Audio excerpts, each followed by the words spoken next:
नेपाल के प्रधानमंत्री का दोनों हाथों में लड्डू लेकर दोनों तरफ की बातें करना नेपाल की संसद को पसंद नहीं आ रहा।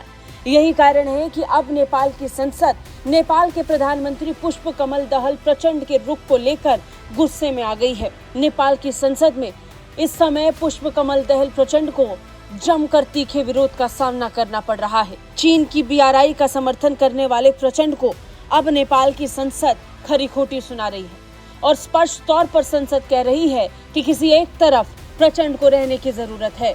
दोनों देशों के बीच में नेपाल को बारूद नहीं बनाना चाहिए। चीन की बीआरआई पहल को लागू करने को लेकर प्रचंड संसद में निशाने पर हैं।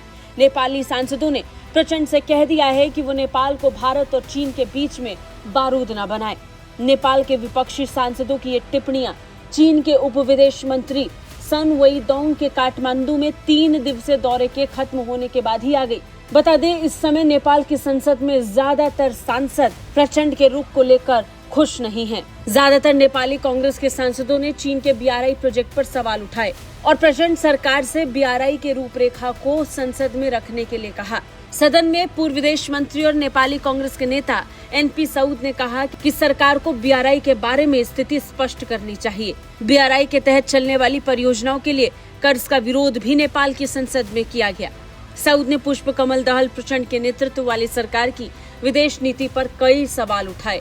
उन्होंने भारत के साथ कुछ पक्ष और नेपाल के साथ अलग पक्ष रखने को लेकर प्रचंड से पूछा कि आप नेपाल को बारूद क्यों बना रहे हैं। साउद ने प्रचंड से कहा कि वो भारत और चीन के बीच बारूद न जलाएं।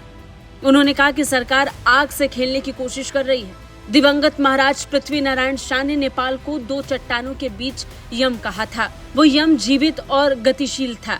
अब सरकार दोनों देशों के बीच डायनामाइट फिट करने की कोशिश कर रही है। पूर्व नेपाली विदेश मंत्री ने आगे कहा कि अगर डायनामाइट फटेगा तो ये चट्टानों को नुकसान पहुंचाएगा, लेकिन डायनामाइट खुद भी नहीं बचेगा। उन्होंने स्पष्ट तौर पर कहा कि प्रधानमंत्री चीन को संदेश भेज रहे हैं कि सरकार बीआरआई कार्यान्वयन योजना पर हस्ताक्षर कर रही है। बीआरआई को अपनी सरकार बचाने के लिए एक उपकरण के रूप में इस्तेमाल करने की कोशिश हो रही है। दूसरी तरफ प्रधानमंत्री ये संदेश भेज रहे हैं कि वो बीआरआई को रोक रहे हैं। ऐसे में उन्होंने स्थिति को स्पष्ट करने के लिए कहा। बता दें, नेपाल के प्रधानमंत्री प्रचंड बीआरआई को लेकर भारत को आश्वस्त करता है कि वो बीआरआई के साथ नहीं जा रहे हैं और दूसरी तरफ वो चीन के साथ बीआरआई प्रोजेक्ट में भूमिकाओं को निभाकर उसे आगे बढ़ा रहे हैं।